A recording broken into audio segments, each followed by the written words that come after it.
This is my lunch. 40 gram soybean, তোমার ডাল আছে, আলু ভাজা, ঢ্যাঁড়স, আর কি একটা করেছে। 300 গ্রাম রাইস নেবো। সো এটাই আমার কাঁকরোল ভাজাটা, ঠিক আছে, মা বলে দিল। আর এটা আমার থালা। 300 গ্রাম রাইস নেবো, নিলে আমার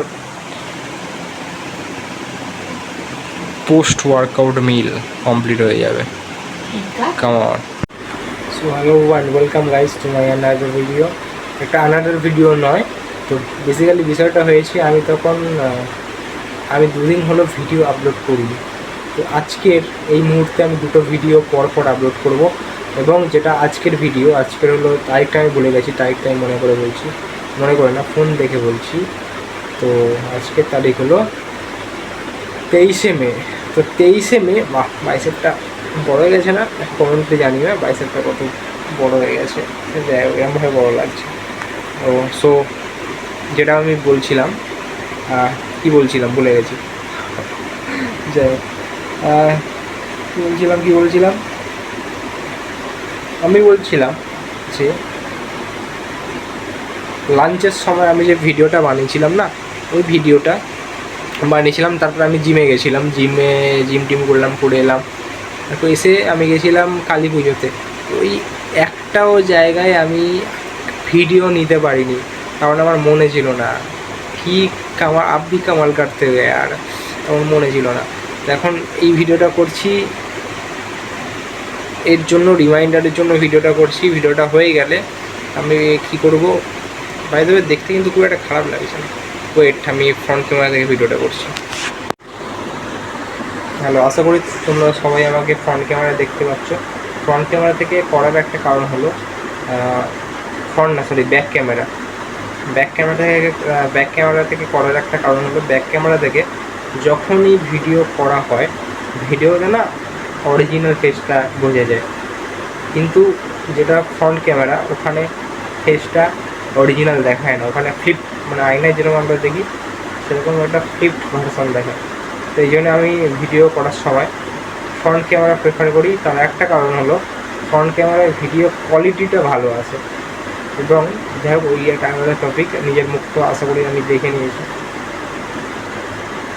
তো একদিনে আমি কালী পুজোয় গেছিলাম বললাম, ওখান থেকে ফিরে এসে ইন্টার্নশিপের ভাই অনেক খাটুনি আছে, সামনে পরীক্ষা আছে, বিশাল খাটুনি আছে, থাকতে হবে, অনেকের জবাব দিতে হবে যে আমি অস্মিত, আমার নাম অস্মিত, আমিও পারি। ঠিক আছে, অস্মিত শেষ হয়ে যায়নি, এটা সবাইকে প্রমাণ করিয়ে দিতে হবে। তো ভিডিওটা আপলোড করছি কাল থেকে, নতুনভাবে আমি ভিডিও বানাবো। ঠিক আছে, ভিডিও বানানো বন্ধ করবো না, ভিডিও বানিয়েই যাব। ভিডিও বানালে কি হয়, আবার এই কনভারসেশন স্কিলটা, বক করা, এটা বেস্ট। এটা শিখতে হবে, এটা একটা স্কিল, ক্যামেরা একটা স্কিল। ঠিক আছে ভাই, ক্যামেরা একটা স্কিল। চ্যাটটা বলেছিল ক্যামেরাকে নিজের বন্ধু মনে করো, আমি ভাবছি তুই আমার বন্ধু, তো ওটা ভেবে আমি বকর করছি। ঠিক আছে, দ্যাটস ইট। আর বেশি বড় করছি না, কালকের থেকে আর ভালো ভিডিও আনবো। আর মাথায় ওটা মনে রাখবো যে আমি একটা কন্টেন্ট ক্রিয়েটারই হব একদম। হ্যালো বন্ধুরা, সুপ্রভাত। আজকের হলো তারিখটা দেখে বলতে হবে, ভুলে গেছি। 22শে মে 2026। তো ঘুমটা যেমন কালকে আমার 10টার সময় ভেঙেছিল, আজকের অনেকক্ষণ আগেই ঘুম ভেঙে গেছে। আর এখন আমি যাচ্ছি দোকানে গিয়ে আমি কফি কিনবো কটা, কারণ মাথা খুব ধরে আছে। ঘুমিয়েছি অনেকক্ষণ, বাট ঘুমটা সেই কোয়ালিটির ঘুম হয়নি, এই জন্যে আমার মাথা আর চোখ, এই পোর্শনটা একটু ব্যথা করছে। সো আমি কফিটা খাবো, খেয়ে আমি রিভিউ দেবো। তো প্রথমত আমি বলে রাখি যে কেমন লাগছে। এই পোর্শনটা আমার ব্যথা করছে, বাঁচক ব্যথা করছে। আর এখানটা একটু মাথা, যেমন মাইগ্রেন হলে যেরকম হয় না, দপদপ টাইপের ব্যথা করছে এখনও। আর এখনও পুরো 100% এতে আসেনি, 100% সেন্সে আসেনি, এখনও ঘুম একটা ভাব লেগে আছে চোখে। সো 2 থেকে 3 প্যাকেট কফি খাবো। কফি খেয়ে তারপরে কিছুক্ষণ পর আমি জানাচ্ছি কেমন লাগছে। তো এখন আমি কিছুক্ষণ আগে চা আর পার্লে-জি বিস্কুট খেয়েছি। তো ওর জন্য হতে পারে সুগার ক্র্যাশ বা যেটাকে বলে তোমার কার্বোহাইড্রেট ক্র্যাশ টাইপের কিছু একটা হয়েছে, কারণ চায়ে দুধ চা ছিল, তাতে চিনি ছিল, আবার পার্লে-জি বিস্কুট ওতেও চিনি আছে, তো এই জন্য হতে পারে। তো কফিটা আমি খাবো, খেয়ে একটা কাজ আছে এখানটায় সামনের দিকে যাব, আমার মা গেছে, একটু কাজ আছে, একজনের বাড়ি যাব, ঠিক আছে, এইটুকু। তো তোমাদের বলেছিলাম দুটো কফি খাবো, কফি খাওয়ার পরে হয়তো আমি রেজাল্ট জানাবো। তো কফি খেয়েছি প্রায় তোমার 1 ঘন্টার বেশি হয়ে গেছে। এবার এখন আমার কেমন ফিল হচ্ছে, তাই তো। তো চোখে আমি বলছিলাম এই জায়গাটা একটু পোর্শনে ব্যথা করছে, ব্যথাটা খুব একটা করছে না, এখানটায় মাথায় একটু ব্যথা করছিল, সেটা একটু কমে গেছে। কিন্তু মেন সমস্যাটা হচ্ছে আমি এখন বুঝতে পারছি আমার প্রচণ্ড সর্দি হয়েছে। কেন হয়েছে এর কারণ হিসাবে যদি আমি বলি তাহলে হতে পারে কালকের আমি ব্যাংকে গেছিলাম, ব্যাংকের এসি চলছিল, চিল্ড এসি, মানে বাইরে টেম্পারেচার তখন 35+, ফিলস লাইক 45-40।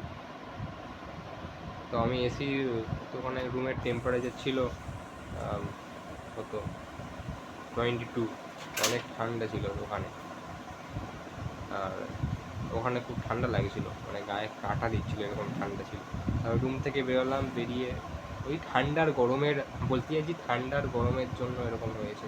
হঠাৎ ঠান্ডা রুমে ঢুকে আবার দুম করে বেরিয়ে এসে গরম ঠান্ডা গরম একসাথে হয়ে সর্দি চলে এসছে, সেই কারণে হতে পারে সর্দি এখানে জমে আছে হয়তো, এই জন্যে আমার মাথা ব্যথা করছে, সর্দির জন্য করতে পারে, সর্দির একটা কারণ হতে পারে, তো এটাই বলছিলাম। আর কফিটা একটু হলেও এফেক্ট ফেলেছে, মানে কত 10% মতো। এখন আমি কথা বলছি আবার এখানে হালকা হালকা ব্যথা স্টার্ট হয়ে গেছে। আমি জানি না এর সমাধান কি, ভালো ঘুম এর সমাধান হতে পারে।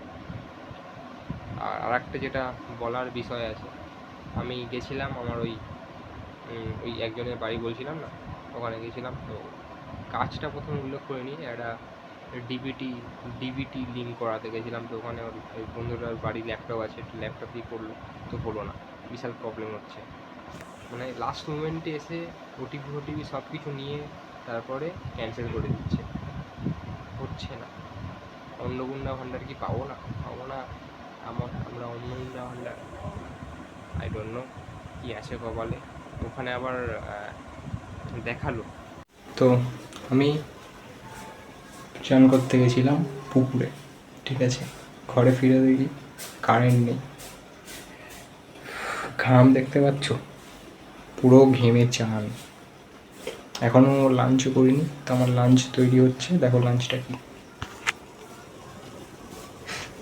সোয়াবিন সিদ্ধ করছি। ওকে, এই সোয়াবিন সিদ্ধ আমি খাবো, 40 গ্রাম সোয়াবিন সিদ্ধ আছে, তো এটা আমার মেনলি প্রোটিন সোর্স। পরে যদি এর থেকে ভালো সোর্স আছে, কিন্তু এই মুহূর্তে আমি অ্যাফোর্ড করতে পারবো না, এটাই খাবো। আর 2টো ডিম আছে, ওটা ওয়ার্কআউট করে, পোস্ট ওয়ার্কআউট যাকে বলি, পোস্ট ওয়ার্কআউটে আমি 2টো ডিম খাবো, ঠিক আছে, এটাই আমার প্রোটিন। যাই হোক, এটাই। তো গাইস, এখন আমি জিমে বেরিয়ে গেছি, ঠিক আছে, দেখো আমি যেরকমভাবে হেঁটে হেঁটে জিমে যাই, তাহলে আমার পেটটা পূরণ হয়ে যায়।